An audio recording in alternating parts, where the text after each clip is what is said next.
It was Easter weekend, 1993. Ema McKinley was working at a Rochester department store. She fell from a ladder 33 feet high. Her foot caught in some shelving, and she was left dangling unconscious. Found hours later, she was rushed to the hospital.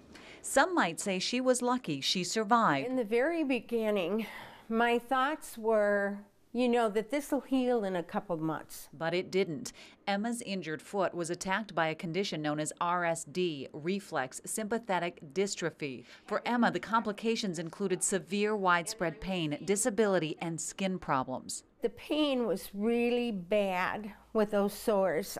And at one point, it had gotten so bad that there was about 4 or 5 doctors at Mayo Clinic that tried to talk me into amputating my leg. The condition attacked her injured foot first, eventually traveling up her body. Her hand closed shut, her spine twisted and disfigured. She became wheelchair-bound for 17 years and told she would never walk again. In the beginning, and for quite a while, she tried to hide that hard side. Not because she didn't want to share, but she didn't want a burden. And as things went from bad to worse, her faith only strengthened. But God, I made him my partner. In the very beginning of this whole RSD thing, it was much, much bigger than I was, and I couldn't handle this. The weeping sores, the paralyzation, and the extraordinary pain. From doctor to doctor she traveled. She even became case study after case study.